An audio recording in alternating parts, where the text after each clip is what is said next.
Hey Instagram Live. Hey friends. Can't wait to take you through this midday movement today. Hopefully you're joining in, and I'm imagining you're sitting in your chair and you're bursting to get out of the seat to get some midday movement in. I'm PJ Eau Claire. I can't wait to have you try this workout with me today. It's just going to be 15 minutes long, so that's it. We're going to get started in just a moment. Hi everybody, nice to see you all.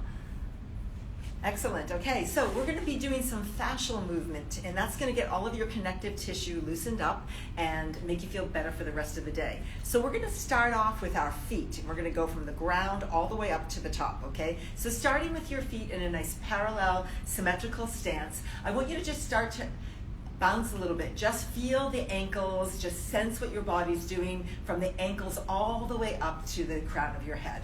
Continue with that motion, and all I'm doing here is just easy bouncing, okay? Notice how the legs are involved, the knees are bending a little bit, still in that parallel alignment, okay? And if you want to lift up your heels, you can get a little bit more of that spring-like quality, but feel free to keep your feet flat. It's really fine to do that and just get that bounce from the ankle. We're going to stay in this parallel alignment for about 60 seconds, and then we're going to change it. So again, let your whole body kind of get into the groove, get into the rhythm of it.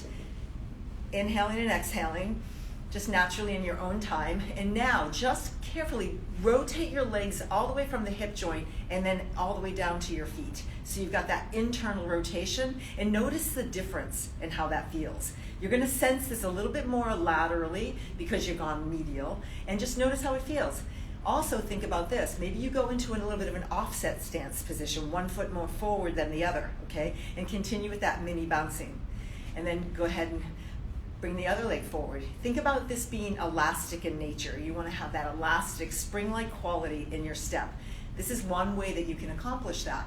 And load the tissue too. Get that Achilles tendon loaded with good dynamic energy here. Strengthen the tendons. Okay, so we're going to stay here for a little bit longer. A little easy bounce, and if you want to add a little bit more of an impact to that, you go ahead and follow me. So I'm going to now go from this internal rotation back to parallel, and then back to internal again. Parallel and internal. And if it starts to get a little bit too much and you feel it in your knees or you feel it in an uncomfortable way, just bring it back down to that small, easy parallel to medial bounce with the heels staying flat. Okay, going into lateral rotation now, so externally rotate and do the same thing. Keep your feet flat or start to add a little bit more spring-like quality to it. Utilize that spring-like quality if it's available for you. Inhaling and exhaling just naturally, and then maybe we just start to move our legs around. Jump on one leg, jump on the other leg. Internal, external rotation. Shift your body weight from side to side, sort of like a boxing routine, okay, back and forth. Maybe you can even go forward and back. Okay, and forward and back. Light on your feet, kind of a playful quality to it. And then I want you to now bring it down to just the calf. So we take one leg and bring it a little further behind, and then just lift and lower. While you're doing this, I want you to visualize spreading that heel, almost as if your heel bone was spreading wide. Visualize this coming all the way into your plantar fascia of your foot. Inhale, exhale. So you're just working on that, pressing down, getting that stretch for the Achilles, stretch for the calf. And now take that leg and bring it in a little bit. Keep the foot flat, and you're going to pulse down. 1, 2, 3, and up. 2, 2, 3, and up.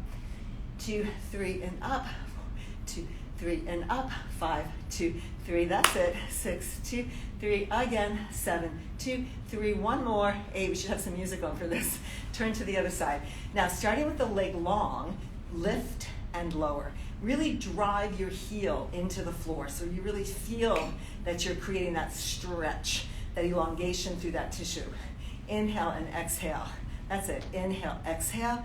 And then just bring that foot in a little bit and add that little 1, 2, 3, and lift. 2, 2, 3, and lift. 3, 2, 3. All my friends out there that have rhythm are going, yeah, I like this.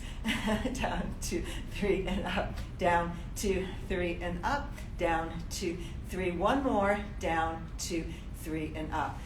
Now just stop for a moment and see how you're feeling. Hopefully this is starting to make you feel more alive in the middle of the day.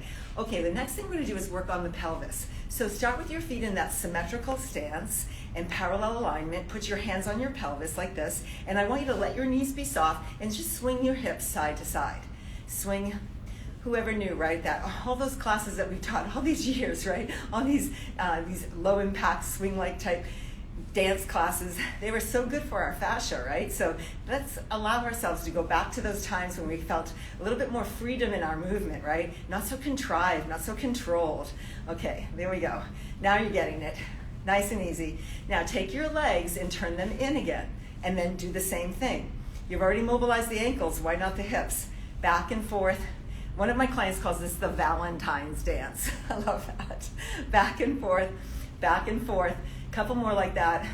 And I know it looks silly, but it really feels good. Notice the difference when you turned your legs internal compared to that parallel alignment. Now take both feet and turn them completely over to the right side. So both feet are turned that way, the leg bones are turned that way, but the pelvis is still straight on. And then just swing your hips. If you want to add some arms, you can, okay? Otherwise, leave your hands right here at your hips. Notice as you press over to this left side, how you're really feeling the stretch on that left side. So swing your pelvis just side to side in that frontal plane, and notice that stretch that you're getting. Okay, now let's take both feet and turn them the other way, but make sure that happens all the way up to the hip joint. Two pelvic halves are facing forward, and we do the same thing on this side. Yep, back and forth. I'm telling you, I'm gonna have to get some music in on this. Back and forth. Good. You should play some tunes at your own studio or your own house. Back and forth. Feel that stretch right there. Go ahead and press the pelvis over to that side. Really focus on that right side right now. Over and over again. Back and forth. Now we're going to take both legs and externally rotate them, open them a little bit wider, soften the knees, and do that same swing-like pattern back and forth, side to side. Can you feel the difference in each of these positions, that parallel to medial to lateral, right? You can feel when the 2 feet were over to one side. So all of this is, again, just to mobilize the pelvis, mobilize the lumbar spine, and just do a couple more like this, back and forth. Beautiful. And then now bring your feet back to parallel. And just stop for a moment and notice how you feel. What's really important is taking the opportunity to do something and then seeing how it has changed how your body's feeling. Now I'm going to be using a ball today. So I've got this small stability ball that I'm going to use, and I'm going to use it to help facilitate this rolling sort of undulation type pattern, this wave-like pattern. So I'm going to take the ball and place it onto my thigh and come into a quarter squat position. From there, I'm just going to start with these what we call undulations or wave-like patterns through the body. So I'm inhaling and exhaling just naturally, and the ball just helps facilitate this articulation of the spine, or this sort of fluid quality that you want to have. So think about your body and how it's primarily water, right? So you're primarily full of fluid, but there's also other fluids like lymph, fluids like spinal fluids. All of those are really important to keep the body moving, and think about the lymph as being pumped through the body through muscular contraction. So every time you're doing this, you're actually allowing for more lymphatic drainage to happen. Rounding, and then let's do the other side. So placing the ball just at your thigh, coming into quarter squat position, and then just rolling the ball up and down. Notice how that just gives you this freedom of movement. Inhaling and exhaling. Allow your head to sort of follow the line of your spine, going through this undulated pattern or wave-like quality. Inhale, exhale. Continue with that just a few more times, just rolling through the spine, and notice how great it feels to get that fluid pattern. Inhale, exhale. Let's do a couple more like that. Inhale, exhale, and one more time. And then come all the way to the top. So just enhancing upon the fluid flow in the body.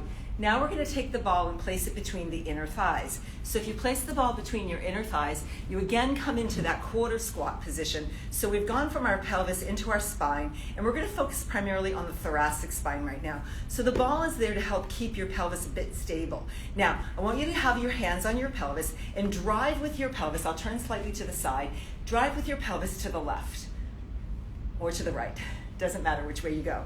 Whatever way you're going, you want to make sure that you're driving, or that you're leading this motion or initiating this motion from the pelvis, okay? Notice how it's a push and a pull pattern. So I'm pulling back as the other side is pushing forward. What's great about the ball is it helps to stabilize you so that your knees aren't collapsing, that they're actually being driven into this rotational pattern of push and pull, back and forth. Beautiful, back and forth. Couple more like that. Back and forth, one more, and then just stop in the middle and go to the other side. So now this pelvis is the driver back. Now your head and your feet are staying relatively stable as the rest of the body is going through this push-pull pattern and rotation. right? Using your breath, excellent, back, everybody's waiting, back and forth. Keep that fluid pattern happening. So we've already mobilized the ankles, we've mobilized our hips, we've mobilized our spine, and now we're getting that whole fluid pattern through that integrated connection through our torso. 2 more like this, okay? 1 more time like that, and then take the ball away. This is when you really want to stand for a moment and notice how great you're feeling. You should really be able to tell there's a big difference, a big impact. Mobilizing through the shoulder now, just getting that easy rotation through the shoulder. Now, what I want you to do is take your fingers and place them on your collarbone. Notice how when you're doing this pattern of arm motion, how the collarbone is involved. And then also think about your scapula, your shoulder blade. And you want to feel all of those 3 bones articulating well. Okay, so we want our bones to articulate well together. We want them to feel fluid, and we want them to move in an integrated fashion. So by being aware, by placing your hand here and sensing that happening, it should feel really nice. Now from there, just let the scapula go forward and back. So now I'm sliding my shoulder blade forward and back and sensing that motion, again, through that whole integration of scapula, humeral head to collarbone. A couple more like that. Just creating that awareness. Okay, 1 more, and now let's go to the other side. Let that arm just hang there for a moment, and just roll the shoulders back. Now, notice here, is it as much motion as you had on the other side? That's another way of creating awareness, is actually touching the bone and seeing how it's feeling, seeing if it's articulating well. And then think about what your shoulder blade is doing along with that arm, rolling forward and back, sensing what's happening with all of the bones that articulate with each other. And now take that arm and bring it forward and back, but visualize this coming from the scapula, not necessarily the arm. And why the ball? The ball just helps facilitate the fluidity of the motion. Can you feel that? It's amazing, right? Inhale and exhale. Keep that going. Inhale and exhale. We'll do that 2 more times. And 1 more, and then relax. Okay, so I promised you one last thing, in that we would go from the toes to the nose, or the feet to the head, right? We're going to be doing some great neck stretching. Now, you would think of a neck stretch as being something where you statically held it or something like that. It's going to be a little bit different. I'm going to have you place your ball down if you did have one, and then just follow me. You're going to take your fingers just here on the side of your temple, and I want you to apply pressure. Now, the amount of pressure I want you to apply is so minimal. It's only about 20% of your energy. So why that? Why 20%, maybe 25%? If you put your hands here, you can feel the stabilizing muscles, right? The neck muscles. So I want you to continue with that 20% pressure. And now that's contracting those deep stabilizers, not the mobilizers. If you go 30% to 40%, you're going to get into those mobilizers. Okay, so here's the exercise. You're pressing gently, not holding your breath. And now you're going to tilt your head while pressing that 20% of intensity. And notice how you're resisting that tilt. Go as far as you can go. Come back up and let go. You should feel a release a little bit. Let's try that again, see if that works. Okay, 20% of your energy, right? And you're just going to start to tilt, but resist the tilt by pressing. You're just having this little tug of war, sort of with your neck and your hand, okay? Come back up and completely relax. Okay, 1 more time. You only really need to do 3 on each side. So take the hand here, press against it with that 20% energy, and start to tilt the head. Now, how far do you go? As far as you can go in your range of motion. Come back up and completely relax. How's it feel? Pretty good, right? And a lot of the reason why you're feeling good about that is because you're getting those deep stabilizers activated. So right here we press, we activate those stabilizers, and then you gently start to tilt. And you're continuing that little pressure, resistance, right, of that tilt, and then bring your head back and completely relax. Take your hand away because it reminds you to relax. Put your hand here again, apply the pressure. Okay, gently start to tilt your head. Continue, continue, keep continuing. Go to your full range of motion. That's mine. Bring it back up and release. Wow, okay, 1 more. Press. Continue with that gentle tension. Continue, continue, go the full range that you've got available to you. And come back up. and just shake it out. Okay, one last exercise, and then I'm going to let you go. Take your hands now in the front, so you know that you can bring your chin to your chest, right? Be sure your head is not forward. Bring it back in alignment, and now start to the gentle press. So 20% of your energy, right? Keeping those local stabilizers active, and then start to push into your head. Resist this forward flexion, chin to chest. Go as far as you can. Bring it up and release your hand. 2 more like that. Pressing your head into your hand. Allowing yourself to start the chin to the chest action while pressing. Continue pushing as if you're trying to, again, play tug of war. Get your chin as far down as it goes. Come back up and completely release. 1 more time and you'll be finished. Go ahead and press. Feel that pressure, right? That is a good pressure. This is good tension. Continue now to tilt your head. Continue. You're going to your range. Once you get as far as you can go, you bring your head back up and you completely relax. Okay, now just stand there. How is your body feeling? Middle of the day, maybe it's a different time zone for you and it's the middle of the night, but don't you feel much better? And it really only took us 15 minutes. If you want a little bit more of that, make sure you do it the 7-day free trial for PJ On Demand. Okay, thanks everybody. I hope you enjoyed it.